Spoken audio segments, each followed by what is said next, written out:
मेरा नाम डॉक्टर सुमन भुकर है। मैं MBBS MD obs and gynae हूँ।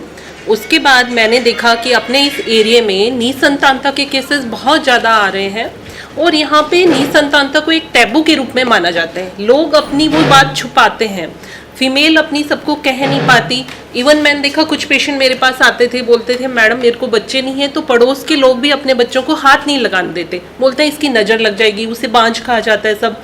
तो फीमेल को बहुत ज़्यादा मेंटल स्ट्रेस सहन करना पड़ता है, जबकि ये एक सिंपल बीमारी है जिसका इलाज पॉसिबल है आज के ज़माने में। आज में साइंस इतनी एडवांसमेंट आ गए हैं कि इनफर्टिलिटी अब एक ऐसी चीज़ है जिसका इलाज पॉसिबल है। आज से पहले लोग बाग क्या करते थे, निसंतानता को छुपाते थे, छुप के झाड़ फूंक करवाते रहते थे, बाबाओं के पास जाते थे और उनको इलाज नहीं मिल पाता था। प्रॉपर उनको पता नहीं था कि ये एक बीमारी है जिसका इलाज पॉसिबल है।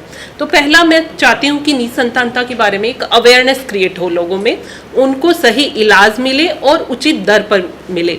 देखिए, पहली बात तो ये एक मिथ है कि महिलाओं में ही होता है बांझपन। निसंतानता का कारण महिलाओं में भी होता है, पुरुष में भी होता है। लगभग 40% केसेस में महिलाओं में होता है, 40% केसेस में पुरुष में होता है और 20% केसेस में दोनों में होता है। तो कारण दोनों में हो सकता है। निसंतानता हम कहते कब है, बांझपन हम कहते कब है, जब किसी कपल की शादी को 1 साल हो गया हो और वो कोई गर्भ निरोधक काम में नहीं ले रहे, फिर भी उनको बच्चा ठहरने में प्रॉब्लम हो रही हो, तो उस केसेस में हम कहते हैं इनफर्टिलिटी। फीमेल में कारणों में बात करें तो जैसे उनमें अंडा बनने में प्रॉब्लम आ रही हो, या फिर कई बार क्या रहता है, अंडाशय जो ओवरी होता है उसमें कोई गांठ बन जाती है, जिसको हम जैसे खून की गांठ बनी एंडोमेट्रियोमा कहते हैं, या कोई पानी की गांठ बन जाती है, या ट्यूबरक्लोसिस हो जाता है, या फिर उनमें ट्यूब में ब्लॉक हो जाता है, कोई इन्फेक्शन हुआ हो, लंबे टाइम तक रहा हो पेल्विक इन्फेक्शन, उसका उन्होंने सही टाइम पे ट्रीटमेंट नहीं लिया हो तो ट्यूब्स ब्लॉक हो जाती हैं। या फिर कईयों की बच्चेदानी में गांठें बन जाती हैं, बच्चेदानी का साइज छोटा होता है कईयों में कंजेनाइटली। तो ये सब महिला में कारण होते हैं। पुरुषों में कारणों की बात करें तो इन दिनों में देखने में आया है, पुरुषों में अपने इस एरिया में निसंतानता बढ़ रही है। एजोस्पर्मिया के कारण, कम शुक्राणु, ये सब बढ़ रहा है। इसका कारण में भी हो सकता है अपने इस एरिया में पेस्टिसाइड वगैरह ज़्यादा काम में लिया जाता है, पॉल्यूशन बढ़ रहा है, खान पान ही ऐसा हो गया है जिससे पुरुष निसंतानता के कारण बढ़ रहे हैं। पुरुषों में हम कारणों में देखें तो उनमें शुक्राणु की मात्रा कम हो सकती है, उनकी गतिशीलता कम हो सकती है, या संरचना में डिफेक्ट हो सकता है।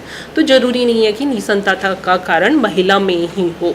सबसे पहले ये मिथ हमें दूर करना है। तो कारण दोनों में हो सकता है। दोनों को, पूरे कपल को अपना पूरा बेसिक वर्कअप कराना चाहिए, कारण का पता लगाना चाहिए, उसके अनुसार फिर हम इलाज करते हैं। अभी ART बिल पास हुआ है अपने दिसंबर 2021 में ही, जो अभी अक्टूबर लास्ट डेट दी गई है 24 अक्टूबर 2022। उसके बाद में उस बिल के अनुसार ही सब IVF कर पाएंगे या निसंतानता का इलाज कर पाएंगे। उसके अनुसार सब सेंटर को रजिस्टर होना अनिवार्य कर दिया गया है। उसमें मैक्सिमम एज जो निर्धारित की गई है कि हम किस कपल को ट्रीटमेंट दे सकते हैं, महिलाओं के लिए मैक्सिमम एज डिसाइड की गई है 50 साल और पुरुषों के लिए 55 साल। इससे ऊपर का अगर कोई कपल है उसको हम लीगली ट्रीटमेंट नहीं दे सकते। हमने जो हमारी IVF लैब तैयार की है पूरी अंतर्राष्ट्रीय मानकों के अनुसार तैयार की है, और खाली ये इनफर्टिलिटी सेंटर बनाया गया है जिसमें हम ओब्स के ट्रीटमेंट नहीं करते, दूसरी तरह के पेशेंट का इलाज नहीं करते। ओनली निसंतानता के पेशेंट का इलाज किया जाता है जिससे हम उनको उचित सफलता दे सकें।